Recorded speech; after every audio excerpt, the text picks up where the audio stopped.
Et donc, ce changement perpétuel, finalement, soit peut nous épanouir, et on peut se dire, chouette, on est tout le temps en train de changer, tout change continuellement, soit ça peut aussi nous épuiser. Ça, c'est la manière dont on l'aborde, et c'est selon comment on vit les choses, et selon également sur quoi est-ce qu'on porte notre attention, et sur quoi est-ce qu'on met notre énergie. Donc nous, c'est ce qu'on va découvrir ensemble.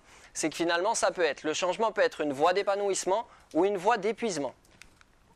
Et donc, ce qu'il faut comprendre là, c'est qu'il y a des choses qui sont sous votre maîtrise, finalement, qu'on peut maîtriser, sur lesquelles on a une assez grande influence.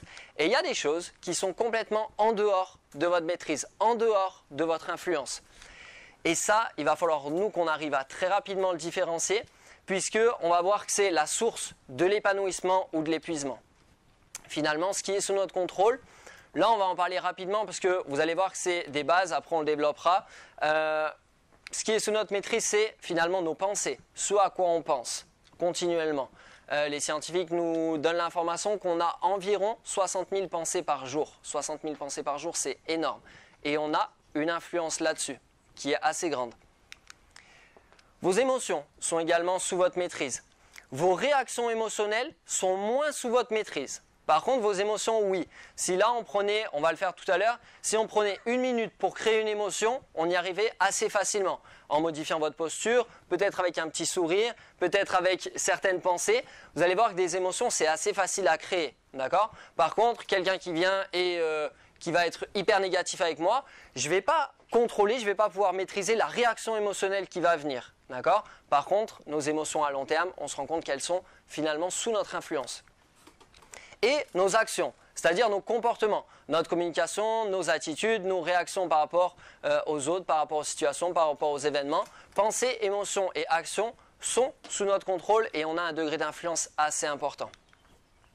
Ce qui est en dehors de notre maîtrise, c'est les résultats, c'est-à-dire ce qu'on obtient. D'accord ? Si par exemple on veut changer de travail et qu'on fait des entretiens, sur ces entretiens on va avoir sous notre influence nos pensées, nos émotions, nos actions, on s'y prépare bien, on est au top, on communique super bien, tout passe bien.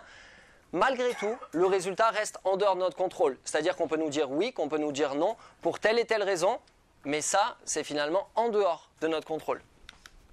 Les circonstances de vie, c'est ce que vous vivez actuellement et c'est aussi votre passé. C'est-à-dire tout ce qui vous est arrivé, la famille dans laquelle vous êtes arrivé, les expériences que vous avez eues, l'éducation que vous avez eue, les croyances que finalement vous avez développées dans cet environnement-là. Tout ça, c'est en dehors de votre contrôle. D'accord ? Tout ce qui est passé, tout ce qui est présent finalement est très peu sous notre contrôle.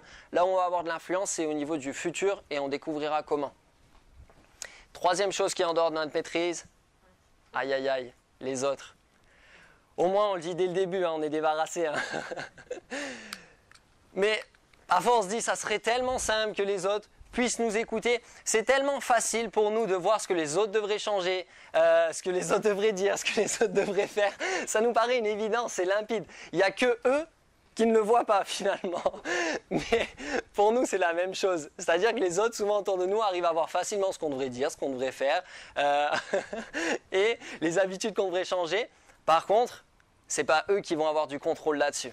Okay ? Donc nous, c'est vraiment important. Quand on parle des autres, c'est le regard des autres, c'est ce que les autres disent, c'est ce que les autres font, c'est ce que les autres pensent, c'est toutes ces choses-là. Les autres sont complètement en dehors de notre contrôle.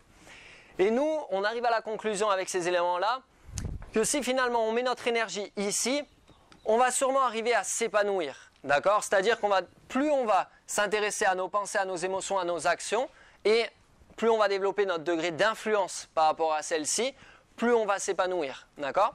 Parce que là, on dit que c'est sous notre maîtrise, mais là, si on faisait un tout petit exercice pour voir toutes les pensées qui arrivent, vous verrez que finalement, c'est pas vraiment vous qui maîtrisez tout ça, c'est un flot continu de pensées qui vient.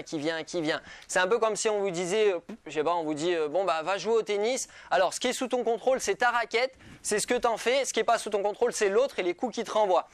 Vous prenez une première balle, vous essayez de mettre votre balle avec la raquette derrière le filet dans le coin et en fait votre balle part complètement à l'opposé. Et vous dites, non, j'ai aucune maîtrise sur ma raquette. C'est pas que vous n'avez pas de maîtrise sur la raquette, c'est que vous n'avez pas développé de compétences pour pouvoir maîtriser la raquette. D'accord? Et donc, avec de l'entraînement, vous allez développer un degré de maîtrise qui est de plus en plus important. C'est exactement la même chose pour vos pensées, vos émotions, vos actions. Au départ, vous allez dire, bah non, Gabin, ce que je pense, c'est venu tout seul, c'est pas moi.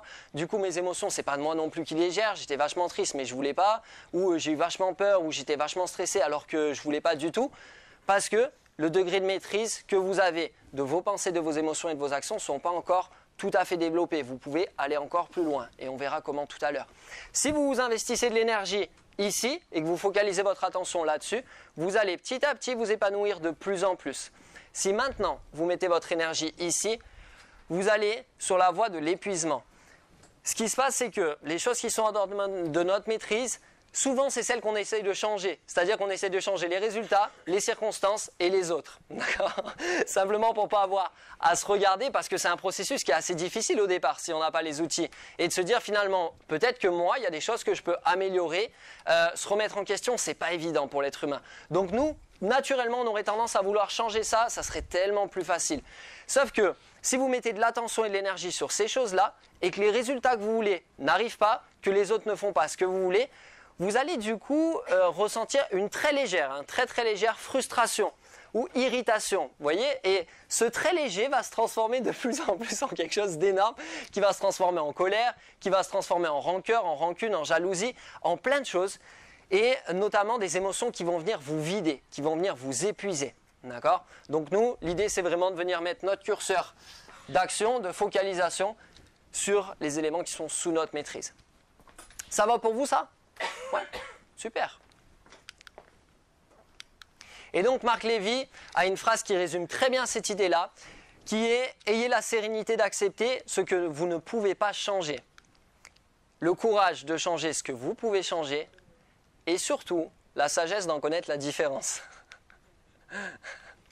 Et ça aide beaucoup.